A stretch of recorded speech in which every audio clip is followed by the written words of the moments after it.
Mal ehrlich, was finden wir eigentlich noch witzig? Das Angebot an vermeintlich lustigen Clips im Netz wird immer größer und ist oft, naja.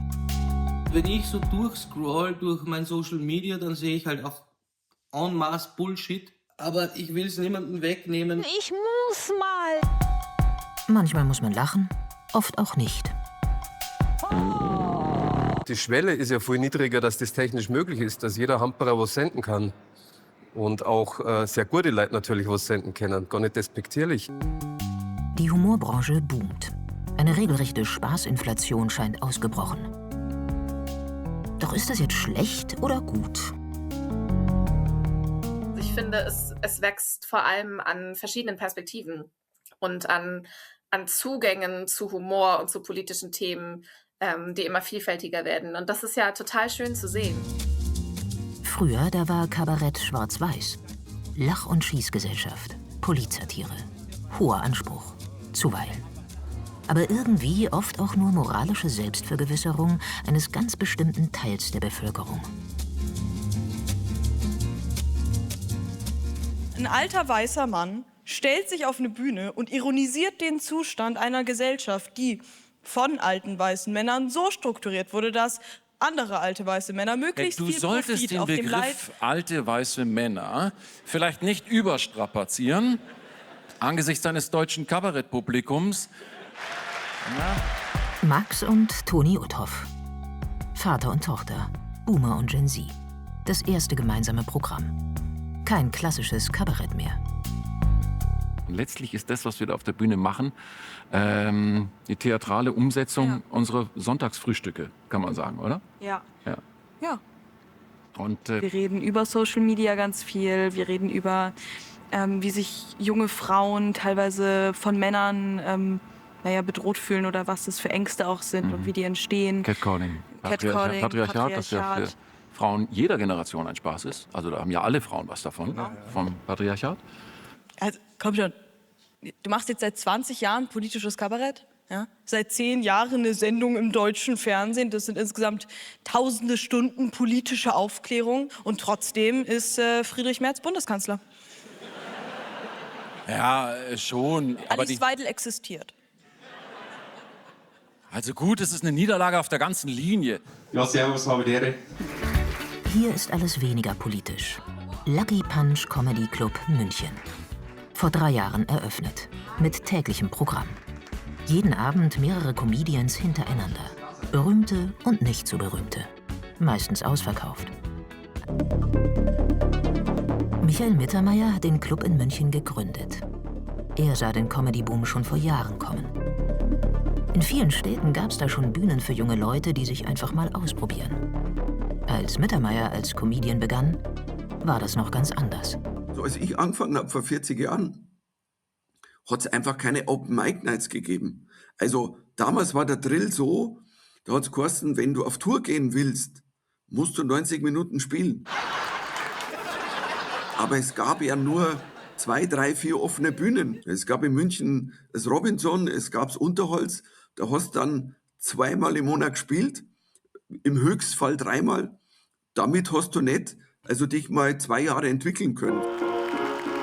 Michael Mittermeier war schon immer einer, der die Genres mixte. Klamauk und Gesellschaftskritik. Von Kabarett-Puristen wurde er anfangs noch argwöhnisch beäugt. Nee, harte Drogen bin ich nicht anfällig, ich bin ja Heuschnupfenallergiker. Ja, Kokain zum Beispiel, keine Chance. Wer kokst? Ich komme aus Duisburg. Heute geht's auffallend oft um Privates. Dating-Fails, schräge Mitbewohner oder absurde Alltagssituationen sind die zentralen Pointen. Ich habe Ritalin das erste Mal mit 9 Jahren gesehen. Ja, das letzte Mal mit 26 im Techno-Club, letzte Woche. Comedians, die vielleicht einen bisschen nicht so privilegierten Hintergrund haben wie wir. Ich finde, da kann Comedy an sich, nur persönliche Storys, auch ein politisches Statement sein. Also finde ich auch wichtig, sich da zu informieren. Und da gibt es echt auch viele junge Leute, die fantastische Sachen machen. Abgesehen davon, dass wir diese Abgrenzung von Comedy und Kabarett echt mal vergessen müssen. In Amerika ist alles Stand-up-Comedy, in Österreich ist alles Kabarett. In den USA gab es die Unterscheidung noch nie. Stand-up-Shows, Entertainment und Politsatire. Wichtige Humorkorrektive in Zeiten politischer Dauerkrisen. Today, President Trump delivered a speech at the World Economic Forum in Switzerland, and at one point he called Greenland a piece of ice. In response, the people of Greenland called Trump a piece of something else. Oh, piece of ice. Zermürbende Zeiten für Comedians, wenn Politiker sprechen wie aus einer Dauerfolge von Monty Pythons Flying Circus. So absurd. Wisst ihr eigentlich, wie hart es ist, wenn man alle 20 Minuten einen neuen Donald Trump-Gag erfinden muss, weil er schneller ist? David Scheidt aus Österreich. Liebe Zack, zack, zack, zack, Motherfucker, zack, zack. Du kaufst dir die Krone und ich übernehm den Staat. Haselsteiner, Haselsteiner, Strabag, Bauch, Stopp. Scheidts neues Programm heißt The Kabarettist. In das Genre schlitterte er über Umwege. Er begann als DJ. 1000 Euro Strafe, 1000 Euro Strafe zahlen für einen Sekundenkleber, den ich habe begonnen aufzulegen und zu scratchen mit 15 und das ist mein Instrument. Der Plattenspieler vermischt mit spaßigen Nummern, mit witzigen Nummern. Polizeistiere ist dann von unabsichtlich passiert, weil das war eigentlich nicht so unbedingt der erste Plan, aber es war dann in Österreich so aufgelegt, die letzten 10 Jahre ist es so verrückt geworden. Ich weiß nicht mehr, wer ich bin, oder was hab ich gesagt? Ah ja, zack, zack, zack. Comedy boomt. Und das nicht zum ersten Mal. München vor etwa 120 Jahren. Die Stadt wächst rasant. Vor allem junge Leute ziehen her und suchen Gaudi. In der Zeit waren 800 hauptberufliche Unterhaltungskünstler offiziell gemeldet. Bei 600.000 Einwohnern. Kein Wirtshaus hat auf die Unterhaltung der Gäste mit irgendwelchen Sängern oder Witzemachern oder sonst was verzichten können. Also und da gab es natürlich auch damals noch viel mehr Wirtshäuser als heute. Was heute Instagram und die offenen Bühnen sind, waren damals die Wirtshäuser. Und unter den vielen Spaßmachern gab es hin und wieder welche, die herausstachen, wie Karl Valentin. Ja, ich bin da stolz von der in Wirtshäusern, da hat jeder auftreten können. Ja, da hat jeder, der irgendein Lied gesungen hat, hat da Leute unterhalten. Und ich meine, das war ja ganz einfach. Und diejenigen, die dann besonders lustig waren, die haben halt eine Karriere gemacht. Jede Zeit sucht ihre Unterhaltung. Und vielleicht, je unsicherer sich alles anfühlt, desto dringlicher die Nachfrage. Der Unterschied zu früher, die Themen weiten sich. Ich sehe momentan wieder schrecklich viele Kommentare von Menschen, die ihren Glauben vorschieben, um queere Menschen runterzumachen. Und da wollte ich fragen, wie kommt man auf die Idee, dass Jesus nicht gay war? Der hat seine 12 Lieblingsboys dauerhaft um sich geschart. Seine Hobbys waren Weinchen trinken und Füße waschen.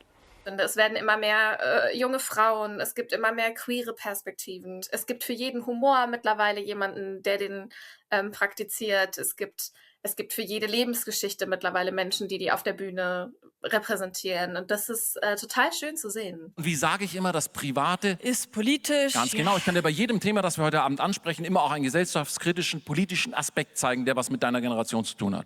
Dann machen wir hier kein klassisches politisches Kabarett. Was meinst du? Keine FDP-Witze und keinen einzigen Kommentar über Alexander Dobrindt. Ja, ja. Egal ob Kabarett, Comedy oder Polizsatire, je mehr Humorperspektiven auf den Irrsinn der Welt, desto erträglicher wird's vielleicht.